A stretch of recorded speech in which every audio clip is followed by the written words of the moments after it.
6 अप्रैल को तमिलनाडु में बहुत ही हिस्टोरिकल और रेयर फैसला सुनाया गया, जिसमें 9 पुलिस वालों को फांसी की सजा सुनाई गई।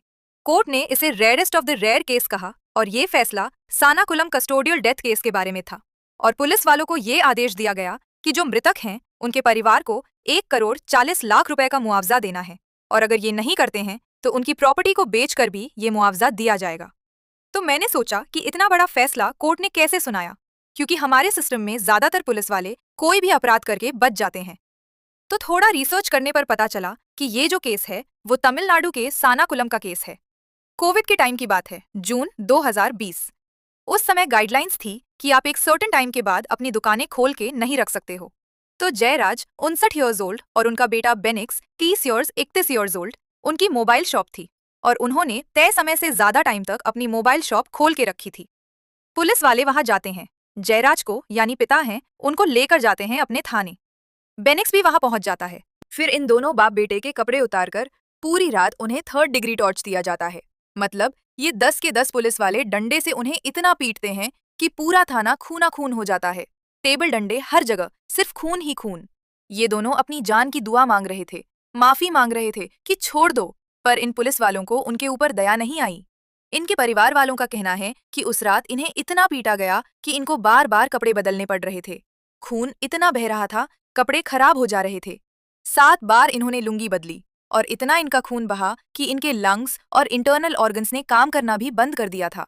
आप सोचो, इतना टॉर्चर।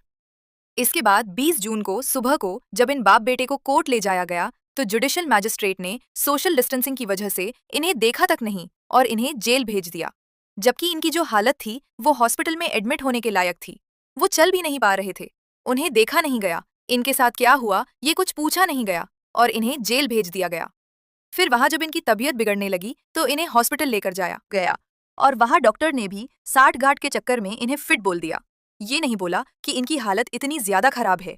फिर कुल मिलाकर 22 जून को बेनिक्स ने दम तोड़ दिया और 23 जून को उनके पिता ने भी दम तोड़ दिया, ओवर ब्लीडिंग की वजह से और ऑर्गन फेलियर की वजह से। इसके बाद जब इन दोनों का पोस्टमार्टम किया गया तो बहुत ज्यादा चोटों के 3rd डिग्री टॉर्च के प्रूफ मिले। ये मामला बहुत ज्यादा तूल पकड़ता है। उसके बाद फिर तो पुलिस वालों ने अपने थाने के सारे सीसीटीवी फुटेज को भी डिलीट किया, प्रूफ मिटाने की कोशिश की, थाने को क्लीन किया। बट वहां लेडी जो एक कांस्टेबल थी उन्होंने गवाही दी और ये बहुत ज्यादा मुख्य भूमिका निभाई इस गवाही ने। और उन्होंने ये माना कि वहां पर पूरे थाना खूना खून हो चुका था और बहुत ज्यादा इनके साथ 3rd डिग्री टॉर्चर किया गया।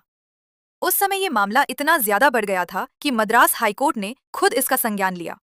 पहले ये केस सीआईडी को दिया गया, फिर सीबीआई को दिया गया और उन्होंने अपनी जांच में ये बात को माना कि इन 10 पुलिस वालों ने बहुत ज्यादा अति की इसके साथ, इसीलिए इन लोगों की मौत हुई। इसके बाद सीबीआई ने 200 पन्नों की चार्जशीट फाइल की और उस पुलिस कांस्टेबल की गवाही की वजह से कुल मिलाकर इन 10 पुलिस वालों के खिलाफ मामला दर्ज किया गया और एक पुलिस वाले की इस कोविड के दौरान ही बीमारी के दौरान मौत हो गई।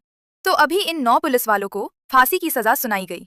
अब बेशक बेनिक्स और जयराज वापस नहीं आ सकते, बट उनके परिवार वालों को खुशी है कि एटलीस्ट उन्हें फाइनली न्याय मिला, जस्टिस मिला और आगे के परिवारों को ये सब नहीं देखना पड़ेगा। अब इस कोर्ट केस के बाद पुलिस वालों को भी डर रहेगा कि हम जो चाहे नहीं कर सकते। आगे से उन्हें पता है कि कानून और लॉ उनके लिए भी उतना ही है जितना आम लोगों के लिए। इस वीडियो के बारे में आपका ओपिनियन मुझे नीचे कमेंट सेक्शन में जरूर बताइएगा। वीडियो को लाइक और शेयर करिएगा और ऐसे ही आगे इन्फॉर्मेटिव वीडियो के लिए चैनल को फॉलो जरूर कर दीजिएगा।